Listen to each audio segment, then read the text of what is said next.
Hello দর্শক বন্ধুরা, আজ আমি ইলিশ মাছের ঝোল রান্না করছি কচু বেগুন দিয়ে। ইলিশ মাছের নানা রকম রেসিপির মধ্যে এই রেসিপিটা খুব সহজ রেসিপি, খেতে খুব সুস্বাদু হয় আর খুব অল্প উপকরণ লাগে। এই ইলিশ মাছের ঝোল রান্না করার জন্য একটা মিডিয়াম সাইজের বেগুন নিয়েছি, কচু নিয়েছি, 5-6টা কাঁচা লঙ্কা নিয়েছি, 4 টুকরো ইলিশ মাছ নিয়েছি। মাছগুলোতে একটু নুন হলুদ মাখিয়ে নিচ্ছি। সামান্য নুন দিয়ে নিলাম, 1/2 চামচ মতন হলুদ গুঁড়ো, ভালো করে মেখে নিচ্ছি। গাঠি কচুর স্কিনটা সহজে কিভাবে ছাড়ানো যায় একটু দেখিয়ে দিচ্ছি। একটা ছুরি দিয়ে এরকম করে আস্তে করে ধরলে সহজেই খুলে যাবে। কচু বেগুনগুলো কেটে পরিষ্কার করে ধুয়ে নিচ্ছি। আর মাছে নুন হলুদ মাখানো হয়ে গেছে। 2 চা চামচ সর্ষের গুঁড়ো, 1 চা চামচ জিরের গুঁড়ো, 1 চা চামচ হলুদ গুঁড়ো, 1/2 চা চামচ শুকনো লঙ্কার গুঁড়ো আর সামান্য একটু নুন দিয়ে 1/2 কাপ গরম জলে মশলাটা ভিজিয়ে রাখছি। এটা একটু ভিজুক, চাপা দিয়ে রেখে দিলাম। এখন গুলবো না, পরে গুলে নেব। রান্না সর্ষের তেলে করছি। 1 টেবিল চামচ সর্ষের তেল গরম হতে দিচ্ছি। তেল গরম হয়ে গেছে। প্রথমে বেগুন ভেজে নেব। খুব সামান্য একটু নুন দিয়ে নিচ্ছি আর 1 চিমটে হলুদ দিয়ে বেগুনগুলো ছেড়ে দিচ্ছি।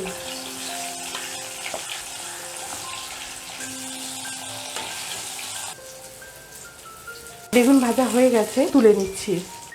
এতে অল্প একটু তেল আছে আর 1 টেবিল চামচ মতন তেল দিয়ে দিচ্ছি। কড়াই গরমই ছিল, পরে তেলটাও গরম হয়ে গেছে। এবার মাছগুলো এর মধ্যে ভেজে নিচ্ছি।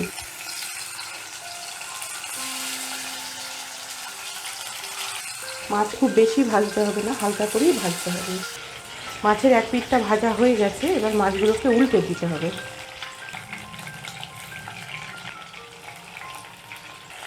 মাছ ভাজা হয়ে গেছে, তুলে নিচ্ছি।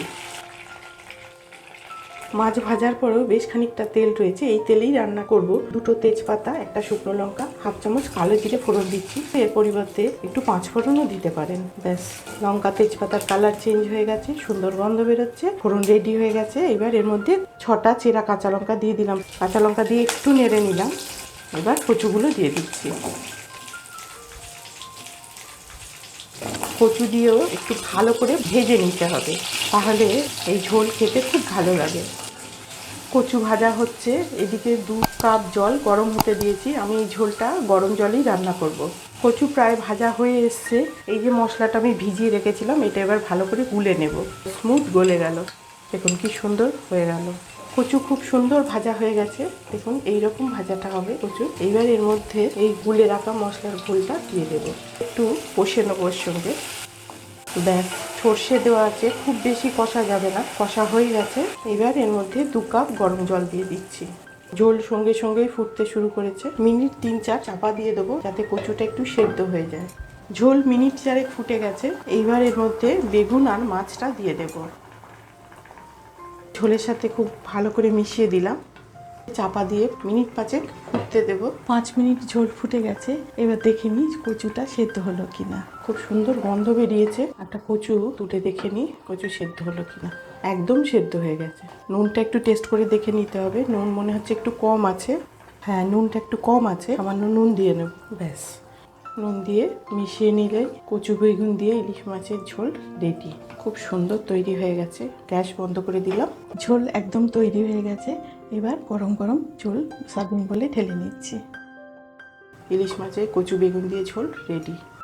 গাঠি কচু বেগুন দিয়ে ইলিশ মাছের ঝোল গরম ভাতের সঙ্গে খেতে বেশি ভালো লাগে।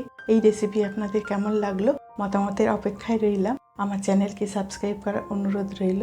ভালো থাকুন, আনন্দে থাকুন। আবার দেখা হচ্ছে অন্য কোনো ভিডিওতে।